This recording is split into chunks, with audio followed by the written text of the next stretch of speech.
तो फाइनली जो WWE fans का सपना था अब वो पूरा होने वाला है। मैं ये क्या कह रहा हूँ, मैं आप लोगों को बताता हूँ। WWE में एक बिगेस्ट रिटर्न होने वाला है। आप लोग समझ ही गए होंगे कि वो रिटर्न किसका है। वो रिटर्न और किसी का नहीं बल्कि डीन एम्ब्रोस का है। अब लगभग ये कंफर्म हो चुका है कि वो रिटर्न हमें नाइट ऑफ चैंपियंस में देखने को मिल सकता है। नाइट ऑफ चैंपियंस कब है? तो नाइट ऑफ चैंपियंस 29 जून को रात के 1:30 बजे है। और इसे हम लोग कहाँ देख सकते हैं? तो इसे हम लोग सिर्फ नेटफ्लिक्स पे देख सकते हैं। लेकिन अगर आप लोगों के पास नेटफ्लिक्स नहीं है तो टेंशन लेने की थोड़ी भी बात नहीं है।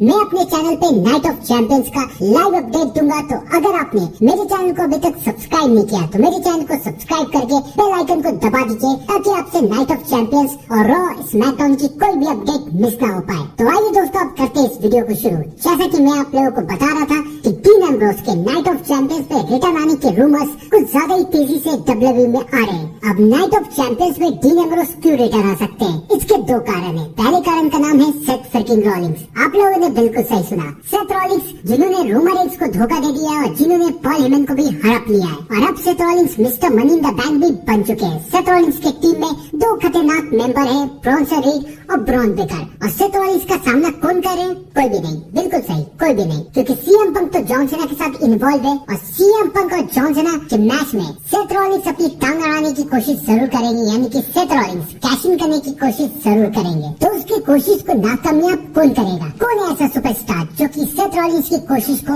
बेकार करेगा, उनके मनी इन द बैंक को इतनी जल्दी इतनी आसानी से कैश इन होने तो नहीं देगा? और कौन? उस सुपरस्टार का नाम है the tribal chief, your tribal chief, the only tribal chief, Roman Reigns. Roman Reigns return आने वाले हैं नाइट ऑफ चैंपियंस में सेथ रॉलिंस को रोकने के लिए। लेकिन रोमन रेंस को भी अपनी टीम की जरूरत है। बिना टीम के रोमन रेंस भी सेथ रॉलिंस को रोक नहीं पाएंगे। और रोमन रेंस की टीम में डीन एम्ब्रोस का रहना बहुत जरूरी है, तभी तो शील्ड का फैक्शन एक बार फिर से बनेगा। और dean Ambrose night of champions पे क्यों रिटर्न आ सकते हैं? इसका भी कारण है, याद है ना मैंने कहा था दो कारण है। तो पहला कारण तो सेथ रॉलिंस हो गया और दूसरे कारण का नाम है सऊदी अरेबिया में जब भी कोई भी इवेंट होता है WWE का तो WWE उस इवेंट को बिग से बिगेस्ट बनाने की कोशिश करती है। उस इवेंट में ऐसे ऐसे सुपरस्टार को रिटर्न बुलाती है जो सुपरस्टार आमतौर पे WWE में काम नहीं कर रहा है। रूमर्स तो ये भी आ रही है कि गोल्डबर्ग भी नाइट ऑफ चैंपियंस के लिए रिटर्न आ रहे हैं। जैसा कि हम जानते हैं कि Gunther new world heavyweight champion बन चुका है, तो अब गोल्डबर्ग रिटर्न आने वाले हैं गुंथर को चैलेंज करने के लिए। और नाइट ऑफ चैंपियंस में इनका मैच होगा गुंथर वर्सेस गोल्डबर्ग।